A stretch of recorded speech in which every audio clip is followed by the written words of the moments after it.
നേരെ വരുന്നപ്പോൾ സോങ് പാങ് എന്നെ ഏൽപ്പിച്ച ബാഗ് തിരികെ വാങ്ങാൻ ഞാൻ ദേവയാനിയുടെ താമസസ്ഥലത്ത് ചെന്നു.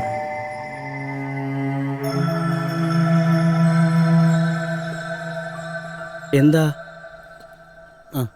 എന്താ ഈ നേരത്ത്? ഞാൻ ദേവയാനിയെ. ദേവയാനിയോ?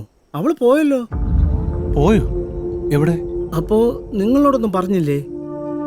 ഇല്ല. അവളപ്പോ നിങ്ങളെയും പറ്റിച്ചു അല്ലേ? പറ്റിക്കാനോ? അത്യാവശ്യമാണ്. ഞാൻ പെട്ടെന്ന് പോകാന്നൊക്കെ പറഞ്ഞ് മുങ്ങിയപ്പോ തന്നെ എനിക്ക് തോന്നി അവക്ക് ഇവിടെ എവിടുന്നോ കാര്യമായിട്ട് എന്തോ തടഞ്ഞിട്ടുണ്ടെന്ന്. സർ, ഞാൻ നിങ്ങളുടെ ഒപ്പം വന്ന ദേവയാനിയെ കുറിച്ചാണ് ചോദിച്ചത്. അതേ കുഞ്ഞേ, ആ ദേവയാനി തന്നെ. അവളൊരു കള്ളിയാ. കാര്യം അവൾ എൻ്റെ അകന്ന ബന്ധുവാ.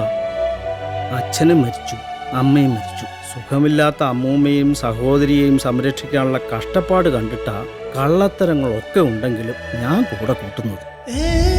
പക്ഷെ പറയണമല്ലോ, എനിക്കിങ്ങനെ വരുമ്പോഴൊക്കെ വലിയ സഹായമാണ്. പക്ഷേ ഇടയ്ക്ക് ഇതാ സ്വഭാവം. നിങ്ങൾ അവളുമായിട്ട് അടുത്തിടപഴകുന്ന കണ്ടപ്പോഴേ വിലക്കണമെന്ന് കരുതിയില്ല. പിന്നെ ഞാനങ്ങ്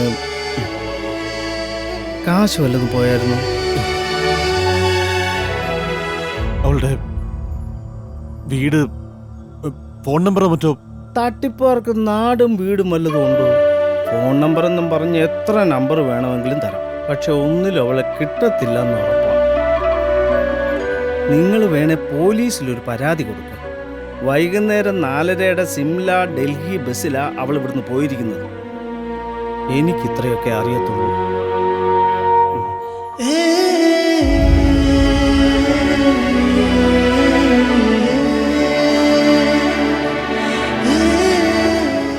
അയാൾ പറഞ്ഞത് സത്യമാണെന്ന് ഞാൻ പിന്നീട് അന്വേഷിച്ചു പുലർന്നു. ഷിംല ദില്ലി ബസ്സിലാണ് അവൾ പോയതെന്ന് ടൂറിസം പ്രൊമോഷൻ കൗൺസിലിൽ നിന്നും അറിയാൻ കഴിഞ്ഞു.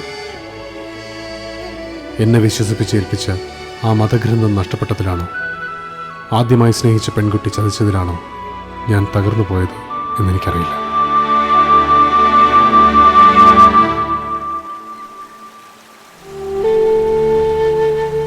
ഞാൻ അറിയാതെയാണെങ്കിലും ആ ബുദ്ധസന്യാസിക്ക് എന്നിലുണ്ടായിരുന്ന വിശ്വാസം നഷ്ടപ്പെടുത്തിയെന്ന് തോന്നൽ. പിന്നെ എനിക്ക് ഷിംലയിൽ നിൽക്കാനായില്ല. ഞാൻ അവിടെ വിട്ടു. പക്ഷെ പിന്നീട് ജീവിതത്തിൽ വന്നതെല്ലാം ദുരന്തങ്ങളായിരുന്നു. അതിന് ഇതിനു മാത്രം എന്തു ദുരന്തങ്ങളാ നിനക്കുള്ളത്? നിങ്ങളെക്കാൾ ഇനി എന്തു ദുരന്തം വരാൻ. ഇവൻ ഷിംലയിൽ നിന്ന് വന്നതിന്റെ പിറ്റേ ദിവസം അല്ലേ സാറ് ഞങ്ങളുടെ ജീവിതത്തിലേക്ക് ഇടിച്ചിറങ്ങിയത്. ഡാജോ, നീ ഇനി എന്നൊക്കെ പറഞ്ഞാലും അവളോടൊപ്പം, അതിന് എങ്ങോട്ടാണേലും എന്ത് കാര്യത്തിനാണേലും ഞാനില്ല. അവളോടൊപ്പം ഡുവറ്റ് പാടി പ്രേമിക്കാനൊന്നും അല്ലല്ലോ നിന്റെ അടുത്ത് പറഞ്ഞത്.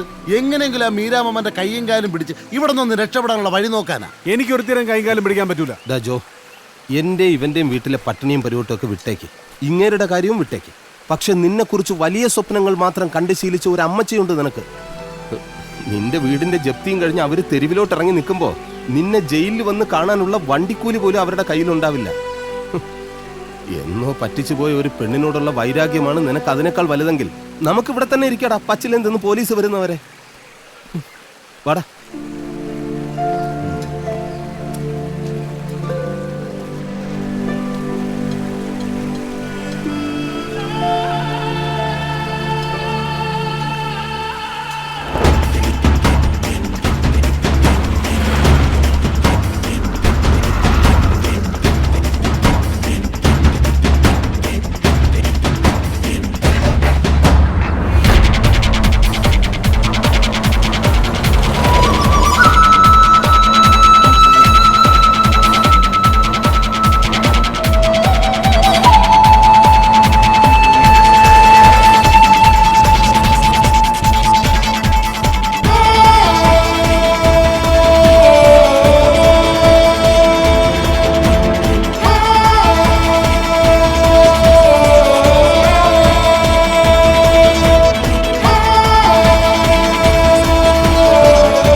മീര, നമ്മളെന്താ ഇവിടെ ഈ ഹോട്ടലില്? ഞാൻ അങ്കിളിനെ വിളിച്ചു പറഞ്ഞ് നമുക്ക് എല്ലാവർക്കും വേണ്ടി ഇവിടെ റൂം ബുക്ക് ചെയ്തു.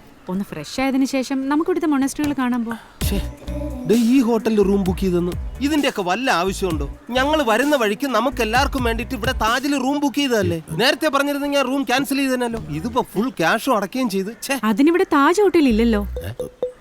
ഇല്ലേ? ഇല്ല. അതെന്ത്? ഇവൻ ബാംഗ്ലൂർ താജിന്റെ കാര്യമാണ് പറയുന്നത്. എടാ ഇത് പഞ്ചാപുരാ, അത് ബാംഗ്ലൂർ. കൺഫ്യൂസ്ഡ് ആയി. നമുക്കിത് കഴിഞ്ഞിട്ട് അവിടെ പോവാമേ. ബാംഗ്ലൂരാണ്. ഹലോ മലയാളീസ്, ഇതാര്? I Moideen, 30 years experience, travel field. Welcome to Banjapura, nice to meet you. Malayalam പോരെ മൊയ്തീനക്ക? അതോ ദേവൂട്ടി, ഇത് എപ്പ ഇറങ്ങി ജയിലിന്ന്? don't mistake me boys. ചെറിയൊരു കഞ്ചാവ് case, 1 year prison, now no case, only tourism. പുള്ളിക്കാരിയുടെ കമ്പനിക്കാര് കൊള്ളാം. ഞാൻ പറഞ്ഞില്ലേ. മൊയ്തീനക്ക ഞങ്ങളുടെ വീടിനടുത്തുള്ളതാ. കഞ്ചാവിനെ കല്യാണം കഴിച്ച മൊയ്തീന നാട്ടില് പറയാ. പക്ഷെ ഉപദ്രവം ഒന്നുമില്ല കേട്ടോ. താങ്ക് യു മോളെ. അപ്പോൾ ബഞ്ചാപുരയിൽ എന്താവശ്യം ഉണ്ടെങ്കിലും ജസ്റ്റ് കോൾ മൊയ്തീൻ, ഓക്കെ? അല്ല, ആ സാറിനെ ഞാൻ എവിടെയോ എന്നെയാ? ഇല്ലല്ലോ. അല്ല കണ്ടിട്ടുണ്ട്. അത്രയ്ക്ക് ഇങ്ങോട്ട് മനസ്സിലായില്ല എന്ന് തോന്നുന്നു. ആധുനിക സാമ്പത്തിക ശാസ്ത്രത്തിൽ അതായിരുന്നു ഇവൻ. ശരി മൊയ്തീൻ, ഞങ്ങൾ വിളിക്കാം. Okay sister, my card this, any time call, okay? Okay ശരി മൊയ്തീൻ.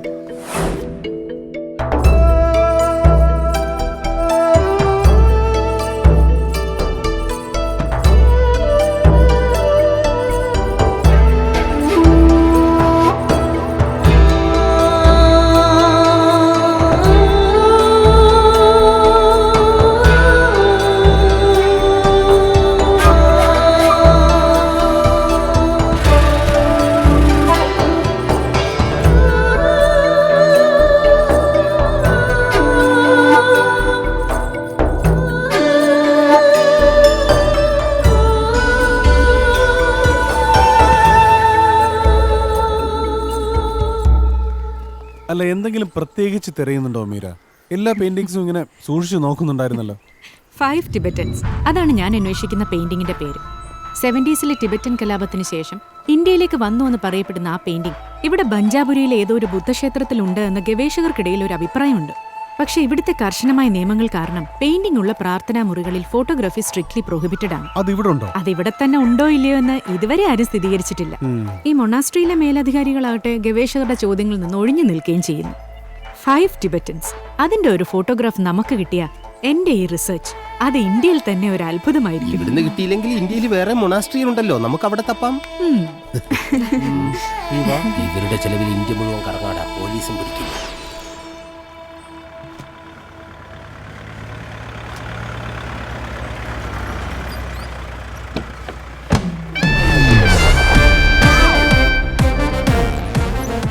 എന്നെക്കൊണ്ട് തള്ളിച്ച കാറും ഡ്രൈവർ കൊച്ചുമല്ലേ അത്.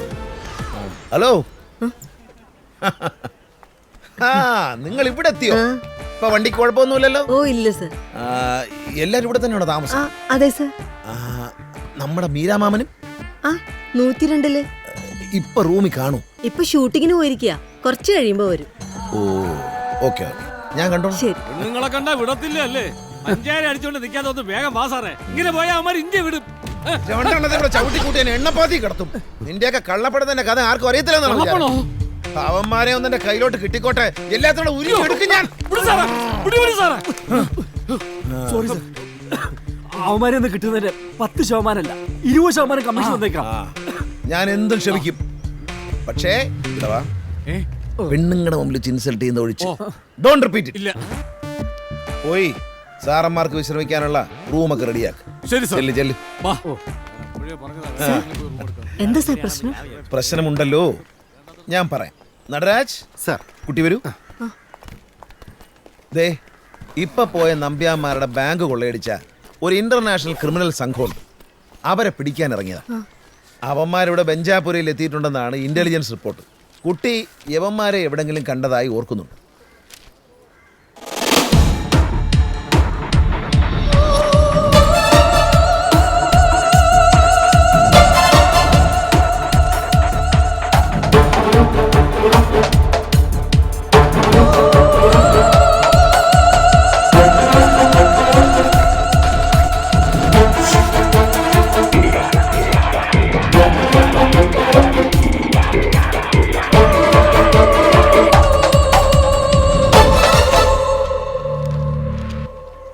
കണ്ടിട്ടുണ്ടോ? ഇവരെ അറിയോ? കമോൺ, അറിയാമോ? അറിയാം സർ. യെസ്. എവിടെയുണ്ട് ഇവര്? സർ, കുറച്ചു മുന്നേ ഇവര് സുന്ദിക്കോപ്പയിലേക്കുള്ള വഴി ചോദിച്ചു ഇവിടെ വന്നിരുന്നു. ധൃതിയിൽ അങ്ങോട്ടേക്ക് പോകുന്നതും കണ്ടു. സുന്ദിക്കോപ്പേ? ഇവിടുത്തെ സന്യാസിമാരൊക്കെ തലമുണ്ടനം ചെയ്യുന്ന സ്ഥലമാണ് സുന്ദിക്കോപ്പ. ദീക്ഷ സ്വീകരിക്കുന്ന സ്ഥലം. യെസ്. മൊട്ടയടിച്ച് വേഷപ്രച്ഛന്നരാവാനാണ് അവരുടെ പരിപാടി. Come on boys, let us dash.